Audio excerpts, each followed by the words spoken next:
In the cold void of space, our home is a vibrant blue marble, a sphere of life suspended in the black abyss. As it rotates, continents drift across our field of view, first in the sunshine and then into the darkness. But something's wrong. It's frozen in mid-spin. The sun, once again, rises over the eastern horizon and begins its slow creep across the sky. But nothing moves beneath it. Trees stand motionless, birds frozen in mid-flight.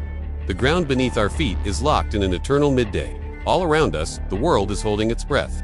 Now, don't get me wrong, this is still Earth, just without the spinning. Without the spin, Earth would be a very different place. Skyscrapers would collapse as the atmosphere continued moving at 1,000 miles per hour. Winds that strong would flatten entire cities. Massive tsunamis would roll across every coastline as the water, no longer kept in check by the Coriolis effect, would shift all at once towards the poles.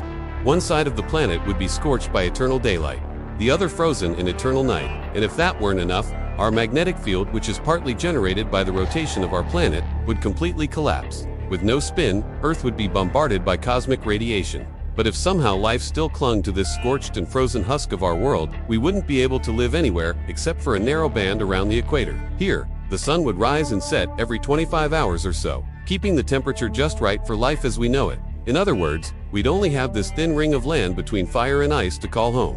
Of course, there are plenty of places within this zone where life would still be possible, like Antarctica and Greenland, which would shrink dramatically in size, or maybe even the barren wastelands of northern Canada and Siberia. But it's hard to imagine any ecosystem remaining intact after such a cataclysmic shift. Oceans would have to completely reroute themselves. Weather patterns would be thrown into chaos and species would face extinction on a mass scale. Even the soil would need to readjust itself to the new gravitational conditions. To be fair, we humans are pretty resilient. We could probably carve out some sort of existence for ourselves in these twilight years of Earth. We could dig deep into the ground and seal ourselves away in bunkers, shielded from the harsh environment above, or we could construct self-sustaining ecodomes, sealed off from the outside world. In fact, there's already a project underway to build one such dome on Mars. So we do have some experience in this area.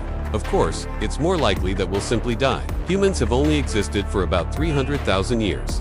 Our entire civilization, a mere blink of an eye in Earth's 4.5 billion year history. Without the stabilizing influence of the spin, our planet would quickly spiral into chaos and we along with it.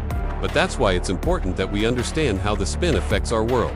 Aside from the obvious effects on our climate and weather patterns, the spin also influences the length of our days and nights, the behavior of our oceans, and even the way our planet's magnetic field interacts with the sun. It's a delicate balance that keeps our world in a state of dynamic equilibrium. As we watch the Earth rotate in the night sky, we're reminded of just how fragile our world really is. A planet without spin would be a planet without life as we know it. So let's just hope it never stops. Now, you need to see what would happen if the Earth suddenly stopped orbiting the sun. Or check out this video instead.